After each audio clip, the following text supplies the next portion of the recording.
All right, y'all, welcome to the Scott Horton Show. I'm the director of the Libertarian Institute, editorial director of antiwar.com, author of the book Fool's Errand, Time to End the War in Afghanistan, and the brand new Enough Already, Time to End the War on Terrorism. And I've recorded more than 5,500 interviews since 2003, almost all on foreign policy, and all available for you at scotthorton.org. You can sign up for the podcast feed there, and the full interview archive is also available at youtube.com/Scott Horton Show. All right, you guys, introducing Ben Freeman, research fellow at the Quincy Institute for Responsible Statecraft. He wrote the book, The Foreign Policy Auction, and he previously was director of the Foreign Influence Transparency Initiative at the Center for International Policy. And that's a mouthful, but check this out. They've got this brand new giant thing. Holly Zhang and Ben Freeman, Foreign Influence Transparency Initiative, the Taiwan Lobby. So I guess you're still moonlighting back with your old crew there. And this is all about the Taiwan Lobby, and incidentally and coincidentally coming out right around the time that Nancy Pelosi's making her controversial trip over there and everything. So can't wait to dig into this. Welcome back to the show. How you doing, Ben? I'm doing great, Scott. Always a pleasure to be here with you. Hell yeah, happy to have you. And, well, it's just bottom line first. The foreign governments around the world, China and Taiwan both probably, have more influence over the American government's policies towards them and towards whatever other countries they're interested in than the American people. And that would even include, to a great degree, American business. I think that's really true in a lot of cases, Scott. And I think when people see these things in the news, like Pelosi's visit to Taiwan, things going on in the Middle East right now, they read the headlines, but they don't know that beneath those headlines, there's these massive multi-million-dollar lobbying and influence operations that are helping to make a lot of this happen. And Pelosi's trip is the perfect example. You know, everybody acted like they were blindsided by it. But as you mentioned, I wrote a report on the Taiwan lobby 2 years ago, and we saw all this coming. Taiwan's just been paving the way for this for years. This was just sort of the exclamation point on work they've been doing for a while. Yeah. Well, it's just an amazing phenomenon, and it's part of being an empire or having an empire. It's in the interests of every state in the world to have as much influence with the United States as they can, because we make it that way. But it's just funny because I think I'm being redundant from another interview with somebody last week or something. Sorry, audience, but it's still, I think, a good point that, like, if you were just some guy from here, you might think that foreign governments just interact with our State Department. They send their ambassadors to deal with our ambassador, and they do the thing, and they argue about what to do, and they have their idea, and they debate it at the White House, and where that has almost nothing to do with it, in fact. It's all this money, all this stuff going on K Street down there, just the same as if they're lobbying for tobacco or for trucks or for tube socks for soldiers or whatever it was, any other racket in D.C. Yeah, I think you're dead right, Scott, that most of the American public, I think, has this image of this diplomatic process working like it's an English sitcom, like it's Downton Abbey, you know, where they're just sitting there having a nice tea with your ambassador and our ambassador, and, you know, they figure it all out there. But it really couldn't be further from the truth. What's really going on is the swamp of D.C. It's lobbyists meeting with members of Congress. It's lobbying firms hiring former members of Congress themselves to do the lobbying of their current colleagues. You know, it's the ultimate conflicts of interest, and the whole system is fueled by multi-million-dollar contracts from these foreign governments, which in many cases, you know, as we mentioned, you know, we talk about China, we talk about Russia a lot, we talk about Saudi Arabia, United Arab Emirates. In a lot of cases, these are not our friends out there in the world. These are authoritarian regimes who are adversaries, or maybe in the case of Saudi Arabia, are frenemies. These are not the regimes that I think a lot of Americans would be happy that our politicians are in bed with. Yeah. And you know what? Even if people really love the Israelis, you got to admit, I mean, there are times where they sell our secrets to China and stuff like that. But even if you love them, they get us into trouble. They create enemies for us, and it's just undeniable. Yeah. And it's not for being a nice little Jewish boy minding their own business either. It's for their brutal occupation and mistreatment of the Palestinians and the Lebanese as well, especially in the past. But Yeah, and I think another big issue with the Israelis is all the surveillance equipment, and we've heard about all of this with the Pegasus spyware, and this is an Israeli company whose software is being used to spy on American citizens. So if you're at all concerned about your privacy, your digital privacy, especially, you've got to be concerned about this Israeli influence, regardless of whatever you think about Israel or not.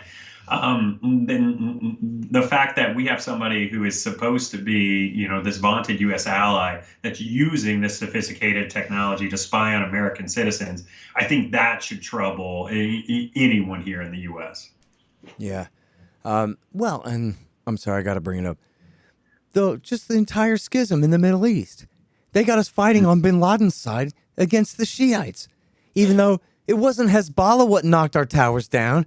It was the radical Sunni, Salafi, right-wing edge of the Sunni side that attacked us, our own former, mercenaries, blowing back and all of that. And yet, even just after 5-6 years, not even 5 years, Bush launched his redirection. Everything's forgiven, Osama bin Laden. We're back on your side and been fighting for him ever since. And 9/10 of the reason for that is Israel, and the other 10th is Saudi. Yeah, maybe it's more 70-30, but they got us. We're fighting again. We're preferring the bin Ladenites to the Shiites because of what these foreign governments want, regardless of what happened in New York City. Yeah. There was a famous comedian back in the day who said 15 of the 19 hijackers were from Saudi Arabia. We attacked Iraq. Did we miss? Yeah. Pretty deliberate, accidentally on purpose. One of those mistakes, I think they call it, Yeah, Scott. I mean, it's funny you bring this up because I was recently going back and doing some more historical research, tracing back. One of the big firms for the Saudi lobby is a group called Corvus Communications. And they signed a contract with the Saudis right after 9/11. In just a 4-year period after 9/11, they got more than $50 million from the Saudi government to just basically do this giant spin operation for the Saudis. Mm-hmm. And it worked. I think they were a big part of it. And you mentioned the Israel lobby. They were a big part of it, too.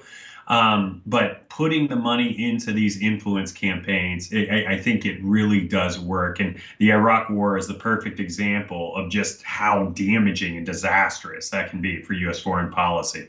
Yeah. All right, so let's get into what used to be called the China lobby, but now China means Beijing and not Taipei. So now it's the Taiwan lobby, but this has always been a very influential right-wing lobby, especially inside the Republican Party.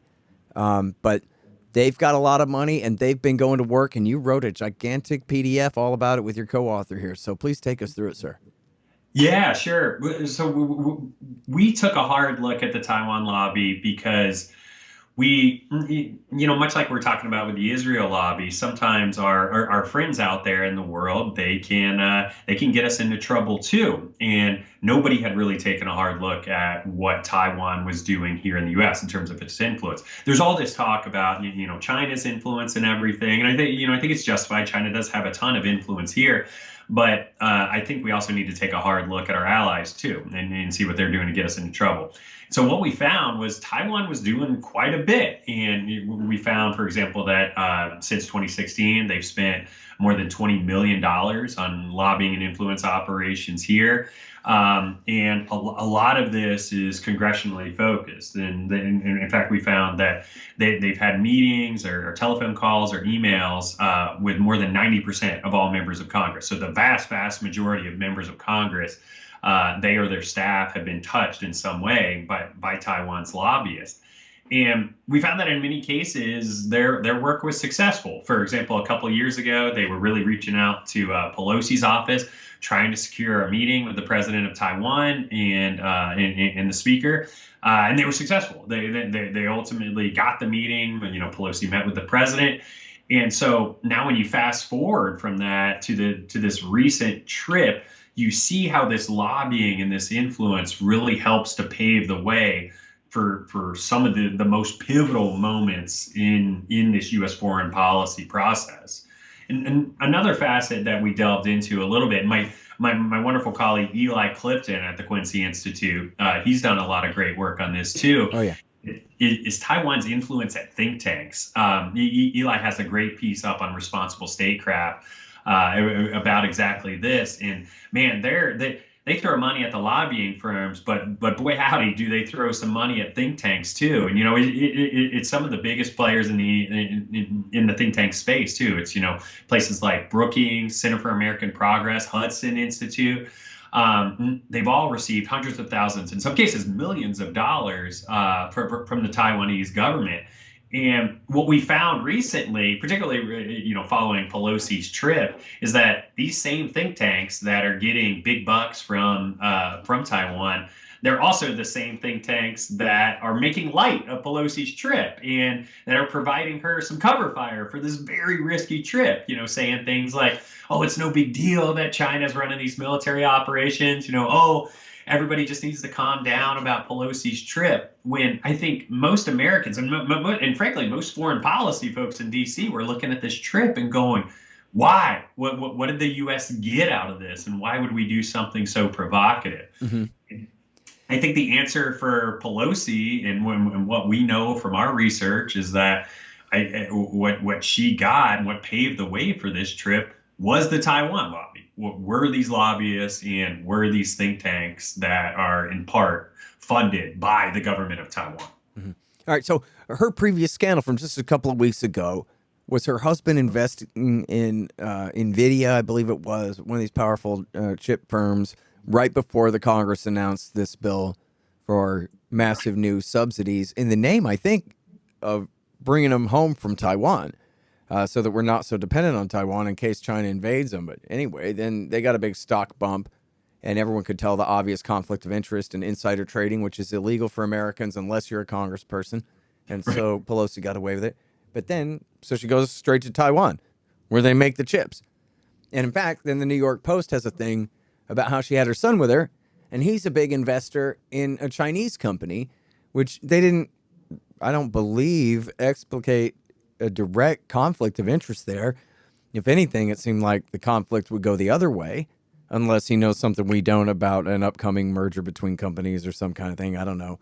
But they didn't seem to detail anything in the post there. So, but can you just talk a little bit about that? About, is there any indication from your point of view that just, pumping and dumping and these kinds of things with these chip companies has anything to do with her activity, her own personal corruption, and or can you identify for us any particular conflict of interest that her son might have there, Ben?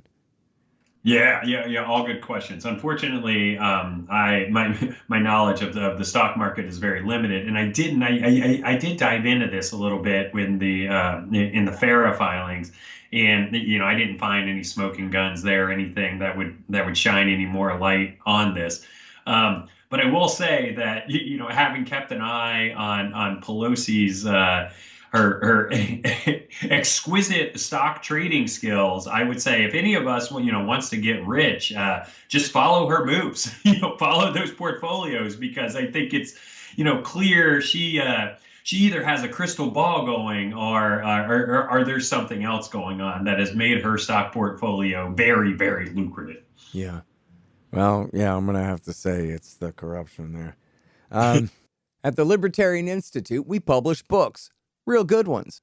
So far, we've got Will Grigg's No Quarter, Sheldon Richman's Coming to Palestine and What Social Animals Owe to Each Other, and 4 of mine, Fool's Errand, Enough Already, The Great Ron Paul, and my brand new one, Hotter Than the Sun, Time to Abolish Nuclear Weapons. And I'm happy to announce that we've just published our managing editor Keith Knight's first one, The Voluntarist Handbook, an excellent collection of essays by the world's greatest libertarian thinkers and writers, including me. Check them all out at libertarianinstitute.org/books. And for a limited time, signed copies of Enough Already and Hotter Than the Sun are available at scotthorton.org/books. Hey guys, I had some wasps in my house, so I shot them to death with my trusty Bug Assault 3.0 model with the improved salt reservoir and bar safety. I don't have a deal with them, but the show does earn a kickback every time you get a Bug Assault or anything else you buy from Amazon.com by way of the link in the right-hand margin on the front page at scotthorton.org. So keep that in mind. And don't worry about the mess. Your wife will clean it up. All right, now, so talk just a little bit about the role of some of these famous names like Bob Dole and Dick Gephardt. And I thought I saw Tom Daschle in there somewhere, but then I didn't see his name come back up when I was looking for it. But these are some powerful lobbyists directly influencing Pelosi, huh? Yeah. Or I guess Dole was focusing on the Republicans, obviously, right? Yeah, he was. But I mean, that's the interesting thing when these folks turn foreign agent. They do tend to focus on folks within their own party, but they still have sway because of name recognition with folks from the other party too. And so you see this with Taiwan hiring some of these former members of Congress. In other countries too. In fact, my colleague Nick Cleveland Stout and I, we have a piece up on responsible statecraft too, where we wanted to get a handle on just how much this, we call it the revolving door to foreign agents, how common this was. And we found almost 100 members of Congress have done this in the past 20 years. They've left Congress and gone on to work for foreign powers. And in a majority of cases, they go on to work for authoritarian regimes. They go on to work with some of the worst dictatorships in the world. From the Saudis, Muammar Gaddafi, you name it. If there's a dictator out there in the world, chances are a former member of Congress has worked for them. And now, but what about senators? I mean, Daschle was in the leadership, right? Yeah. He and Gephardt, that was like the majority leader in the whip, right, or something like that. That's right. And that's not uncommon either. And going back forever, or going back just the last 20 years, or going back to when? Just the last 20 years. Yeah.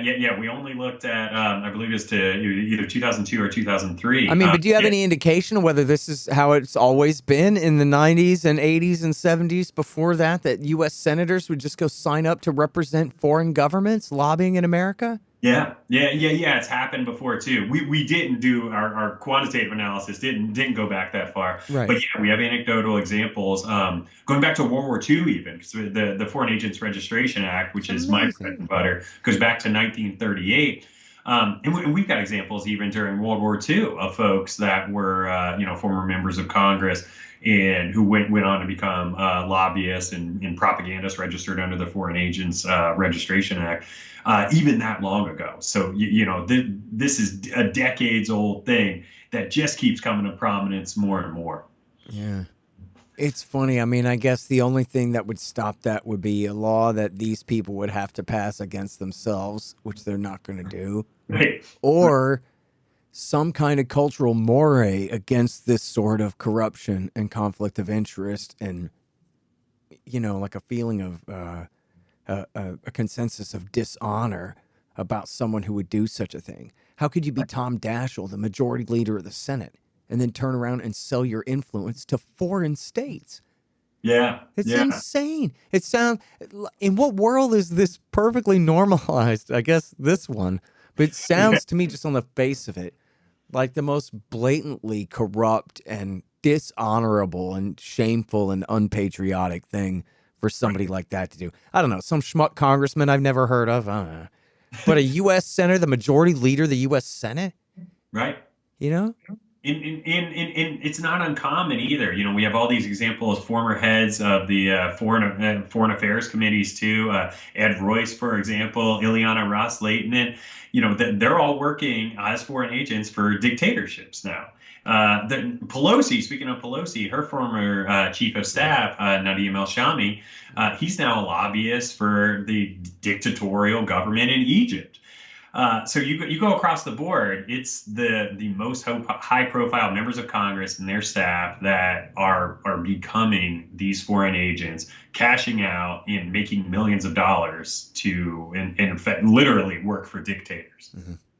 All right. Now, I'm not making fun because all my hair's falling out too, but I'm just saying that if you say think tank to me, I picture a big fat guy with a bald head sitting there working on papers, thinking very hard about what America's national security policy should be and having very detailed, in-depth, and nuanced arguments with other people like that too until they come up with the smartest answer to protect America's national interest.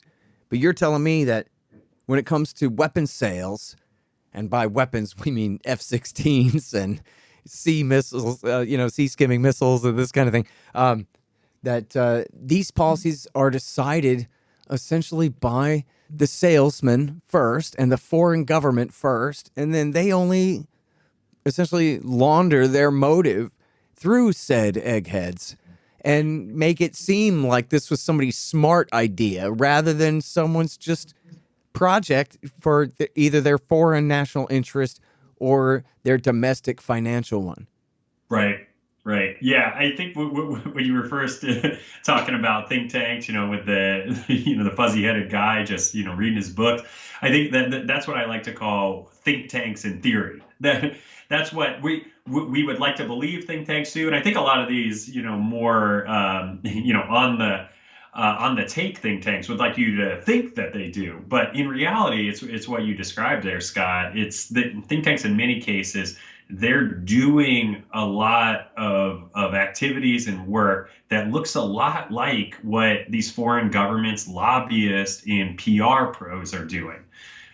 They're in many cases they're just regurgitating these lobbyist talking points, but they're putting them into op-eds and reports. In some cases, we know that foreign governments are directly paying them to produce certain reports that are favorable to those foreign governments. For example, the United Arab Emirates paid the Center for New American Security for a study on the U.S. exporting armed drones. And surprise, surprise, a few months later, CNS comes out with a study that says we should, in fact, export armed drones to, wait for it, the UAE, the very country that funded them to do the report. So we see these examples just left and right now. And I think the unfortunate thing is for the average member of the American public who sees one of these experts on TV or on the radio, they hear them as if, they're announced as they're some expert from this place, this fancy think tank. But very, very rarely in those interviews is it ever mentioned that those think tanks take hundreds of thousands or millions of dollars from the exact same foreign governments that these experts are talking about. Yeah. I mean, and here you guys have this thing, you and Eli together at Responsible Statecraft. Feds accuse Brookings President General Allen of illegally lobbying for Qatar. Retired 4-star general. That's right. And the president of arguably the most prestigious think tank in America or in the world. And he is now allegedly being accused of illegal lobbying for Qatar. The president of the Brookings Institute. Now, does that just mean he didn't register for FARA or he did something worse than that? Yeah, he, according to this warrant application, he hasn't been indicted. All of this information was revealed in a leaked document from the Department of Justice. And what that alleges is that he was effectively working as a registered foreign agent for the Qatari government for a very brief period of time, in that he wanted to get some compensation for what he was doing, and then allegedly the FBI talked to him about this, and they allege that he destroyed some documents, he deleted some emails that they were later able to obtain. So it's a pretty significant accusation against him that not only was he operating as an unregistered foreign agent, that he was actively trying to undermine the FBI's investigation on top of that too. So it's a very serious allegation. It's yet to be seen if he gets indicted, let alone convicted for all of this. Yeah, well, I ain't going to hold my breath for that, but still it's important to note these are the people who lord their supposed honor and specialities and every kind of thing over the heads of the rest of us. We're supposed to defer to them, but apparently John Allen's nothing but a crook. So glad we got that straight. Yeah, and I think that like that's the end. He also lost a bunch of wars, but never mind that. No harm, no foul there, right? Yeah, yeah. That's a credential these days. Seriously, that's how you know you're in with the right crowd, because they all lost these wars together. So yeah, there you go. Right. But now, so to be specific on the Taiwan thing, you really do have, as you document in the piece here, this major effort to get Congress to decide, I mean, through the think tanks or whatever, to get Congress to appropriate all this money to pass legislation mandating that America transfer all these weapons to Taiwan. The policy's really made in Taiwan first, not by the United States, not by any egghead or any general or anyone taking the American national interest into account at all. It's just the foreign government and the arms salesmen and their servants, including our congressmen and senators and president. I mean, Scott, with something like this, I think it combines a lot of the complexes that are out there. First, it combines the military-industrial complex, because if you're an arms maker, you want to sell arms, and they don't appear to have too many qualms about who they're selling those arms to. And so if Taiwan's a candidate to sell arms to, they could sell billions of dollars to them. Those military-industrial complex lobbyists are then activated to try and get that sale to go through. But it also activates this, what I focus on, which is the foreign influence industrial complex, where you get these foreign government lobbyists on board too, who can then, they're pushing the same agenda as these weapons makers are. And so you have these two multi-million-dollar lobbying and influence campaigns all pushing in the same direction, getting everybody in on the take, because they're of course making a lot of campaign contributions to members of Congress too.